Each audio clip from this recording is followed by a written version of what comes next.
Hello Aquarius, welcome to your reading for January and Happy New Year. This is for Aquarius, Sun, Moon, Rising and Venus. Please make sure you check all your placements to get a clear picture of what's going on for you at this time. As always, this is a general reading. It may or may not resonate for all of you. Please take the bits that do resonate and leave the rest behind for somebody else. I'm primarily a love reader. That's what I'm going to focus on. If anything else pops up, I will address it, of course. Towards the end of the reading, I will be rolling some dice to get initials and sun signs and angel numbers for you. So make sure you stick around for that. Impossible deck to shuffle. Absolutely impossible. All right, I'm starting off with some oracle cards and then we're going to move on to the tarot of the light and the shadow. I will explain that when we get to it. We have Chaos and Earth's Heart. This is a new deck for me, so I will have to refer to the book. But it's a highly conversational deck. Let's see. This is really interesting. And I just noticed you have card number 51 and then 52. Now, when it comes to the Earth's heart, it talks about the Earth's core, right? But it also talks about the heart chakra, quite literally, the fourth chakra in our body. It talks about something new blossoming, something new being created after you center yourself. Centering yourself right now, Aquarius, is very important for a couple of reasons.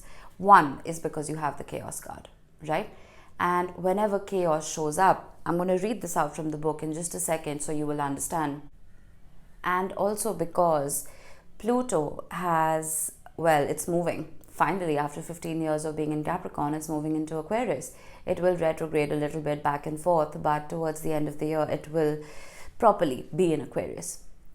Pluto is the planet of death and rebirth, and it can represent chaos, right? So some of you may be experiencing that chaos already, but this Earth's heart, this connecting to the Earth, this is what is going to help you stay centered and grounded and look forward to everything that is coming towards you. There's a lot of goodness coming towards you with that Earth's heart. There's, like I said earlier, there could be new love blossoming, right? There could be a new career blossoming. There could be a new talent within you blossoming. It's important for you to connect to nature right now, Aquarius. Very, very important. I'm going to read the Chaos card out because I love how it's written. It says, when an alchemist sits in their laboratory amidst the presence of Massa Confusa, something miraculous is bound to occur. That's because this card, this state, is so powerful and all-encompassing that it typically overwhelms the student to the point of despair. Such is the nature of chaos. It is the grand trickster, the topsy-turvy confusion that turns life on its head and spins a web not even the wisest mystic can untangle. Baffling? Yes. Disorienting? Yes. But the seasoned alchemist recognizes it as the most potent point in the alchemical experiment. Wait, observe, do nothing. It is destiny itself that spins the web. Clarity will emerge one strand at a time. Your only task is to breathe. Do not struggle. The three fates hold you in their sights as you free fall towards freedom. I absolutely love this. This is literally the Hanged Man energy and the Wheel of Fortune all rolled into one, right? If you see chaos as a card, it's overwhelming. Already, it overwhelmed me the minute I took it out. But the meaning of it, it's magical, right? It's a state of surrender. The earth, the three fates, and the universe have your back. So while you may be feeling like you're twiddling your thumbs doing nothing, they're doing most of the work for you. So something new may be emerging right now for you, Aquarius, and it's putting you in your head. We will see. I'm pulling the shadow cards to see what it is that we must leave behind when it comes to love when we move forward into 2024, and I will then pull the light deck to see what it is that we can embrace. We have the Magician. This is the Alchemist. And this is false manifestation because it's in the shadow. Where have you been giving your power away? Where have you been letting doubt and fear take over your psyche? Aquarians can be master manifestors, right? You're ruled by Uranus. You have this crazy, beautiful mad scientist energy. And if that wisdom and intelligence and wit is not channeled correctly, that chaos can be actual chaos. You know what I mean? Some of you may have unwantingly, unknowingly manifested chaos into your life. And there's a sense of direction now that is being begged of you. That can only come about when you center your heart chakra and your root. We have the sun. Who got this? I think it was Libra right before you. Could be Gemini. The sun in the same exact position, right? This is false happiness in the shadow. This is false joy. It could be ego even. So it's possible that you were surrounded by people who were manipulative, egoistic. And as a result, your own frequency may have changed just a little bit.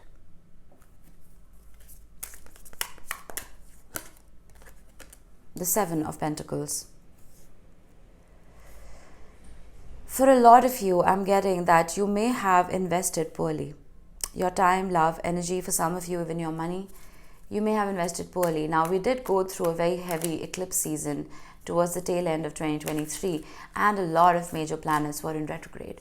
Our minds were not online, plain and simple. Our minds were just not functioning the way they should have. And that could have led to poor decision making.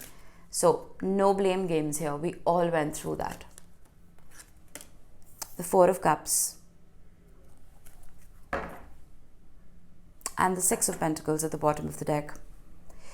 Even in the shadow, I feel like there was a spark. There was a realization of things that were unfair and unbalanced for you, right? But in that process, I feel like you may have built walls around yourself, Aquarius. And those walls may have very well kept negative energies out of your life, but they may have prevented the good energies from coming in. It's almost like you're afraid of accepting any offer, any cup of love, because you're afraid it's going to be poison, right? One of those cups could be, well, love. It could be joy and fulfillment. But there's a fear here. There's a trauma. Because you were manipulated in the past, you're afraid of accepting any one of those cups now. The Five of Swords with the Sun. Temporary happiness, artificial happiness. That's what I was getting into. I feel like your relationships may have carried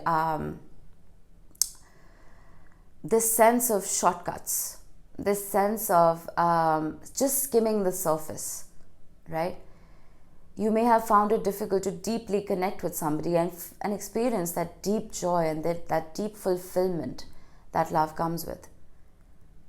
The skimming of the surface is not fulfilling enough, especially for an Aquarius.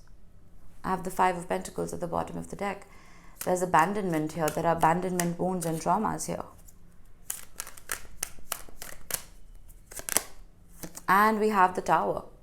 That's wonderful. I love the Tower, whether it's in the shadow or it's in the light. The Tower talks about a fall of ego. It talks about a fall of pride. And it talks about a difficult foundation crumbling. Though here, the foundation seems very intact. A few of you may have tried to keep something together regardless of how uncomfortable it may have been for you, because, well, you've invested so much, right? And the Nine of Cups, because at some point it was a wish fulfilled for you. So some of you may have overstayed your welcome in a particular relationship. Not that you weren't welcome in it by the other person. You weren't welcome in it by the universe. The universe was planning something completely different for you. But you kept wearing that sweater with holes because it was comfortable. You had broken into it. You know what I mean? So something that was invested in here wasn't the best for you. And the universe is trying to create that chaos now to pull you out of it. I haven't been spending too much time on the shadow deck because, yeah, well, it's in the past. It's something that we're leaving behind, right? Let's focus a little more on the light. We have the Five of Wands. And I heard fighting for yourself, fighting for your beliefs, fighting for your rights, fighting for love. I said fighting for love, and then I saw the Queen of Cups. You're going to have to believe me. This is unconditional love. And then the Seven of Wands. The walls that were put up earlier, right? The boundaries that were put up earlier. I feel like, I don't think they're dissolving, but there's a filtration system in place now. You're picking your battles and you're almost sniffing every cup that's coming towards you. You're giving it a chance. Like I can only see the shadow in the shadow deck, I'm forced to only see the light in the light deck. That's just how this deck works. And the Five of Wands, though it is a card of conflict and chaos, in the light, it's fighting for something, not with somebody. You know what I mean? And this could also be someone fighting for you. Very well could be. The Nine of Wands. This is not giving up. Interesting. I feel like while earlier there were these shortcuts, right, where people were giving only a third of what they felt, or a third of their heart. Now there's a vulnerability here, and there's this almost need, this desire to achieve a sense of happiness and contentment with you. And some of you may not be used to this. You may not be used to somebody wanting to fight like this. Someone wanting to try to almost win you over. I'm getting win you over energy here. Where there was manipulation earlier, I'm getting sincerity here. The Ten of Swords. Interesting. The Ten of Swords in the original tarot is considered to be a card of absolute unadulterated pain. This is betrayal at its finest. But I'm looking at the light. I'm forced to look at the light. The Ten of Swords in the light is karmic justice. It's karmic lessons that have been learned. It's wisdom that's emerged from chaos. And I feel that the person you're dealing with now, or you will, is somebody who's learned their fair share of lessons as well. Why I say that is because I have the Ten of Pentacles at the bottom of the deck, right? Two tens talk about beautiful beginnings, right? They're endings, of course, but with new beginnings attached to them. With this Ten of Swords, I feel like there's a lot of wisdom that has been accumulated. And this wisdom leads to a very mature love. The King of Wands. I'm going to get all of them out at the bottom to study your person's energy. The Two of Wands. And the Six of Pentacles. Nice. And at the bottom of the deck, we have the Page of Wands with the Three of Swords and the Page of Pentacles with the High Priestess. Eye on the prize is what I'm getting. I feel like this person has their eye on you and you are a blessing. The King of Wands is hyper-focused, right? There's a laser focus that the King of Wands has. It's almost like a horse wearing horse blinders. There's one destination in mind, and that's all the King of Wands is going to achieve. And is not afraid or shy to fight. It's a very different energy from here. Though here I have more major arcana, I have heavier energies here. But in the shadow, they almost mean nothing. They're void, right? There's no intention behind these heavy energies. Here, even though the energies are minor arcana, they carry a lot more weight. I feel with the Two of Wands, there's an intention here. There's a plan here. It's not short-sightedness that we had seen earlier. Again, I don't know if this is an old person who is refreshing their energy or growing up, or it's someone brand new. Either way, this is somebody who has a plan. This is someone who sees you in that future that they're planning for themselves because of the Ten of Pentacles that we saw. And with the Six of Pentacles, this is equal give and take. This is balance. This is generosity of spirit. This is a very mature relationship.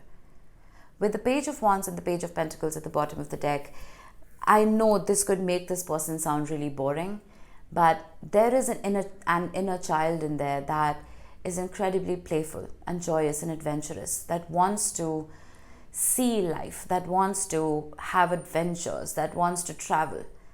And I feel like this little child, this inner child, wants you as a companion. That sounds very endearing, does it not?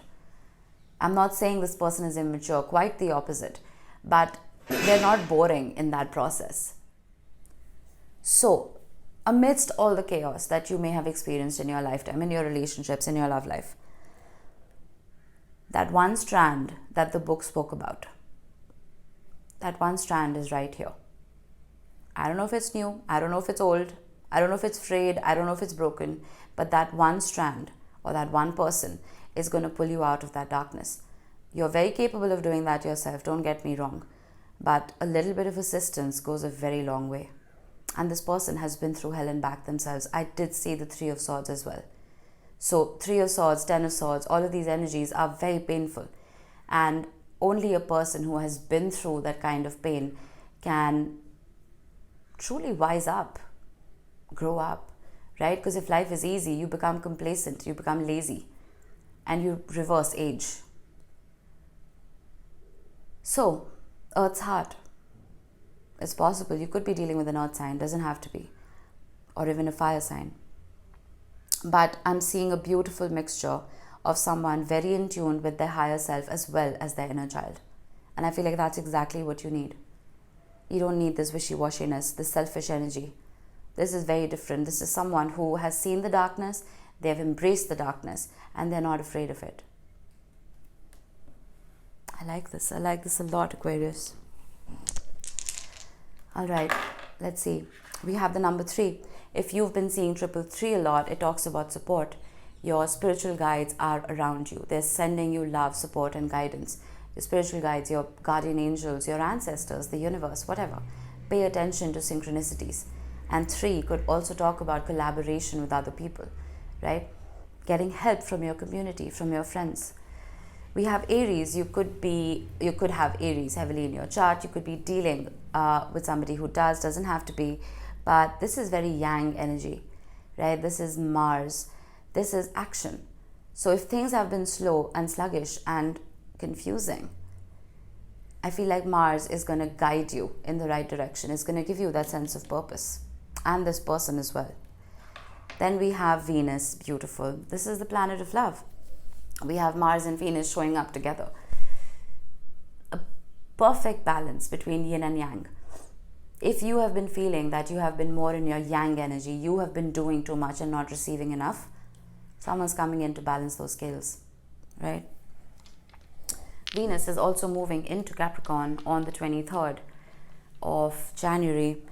Love is going to take on a more serious note, and that's always welcome, is it not? After that,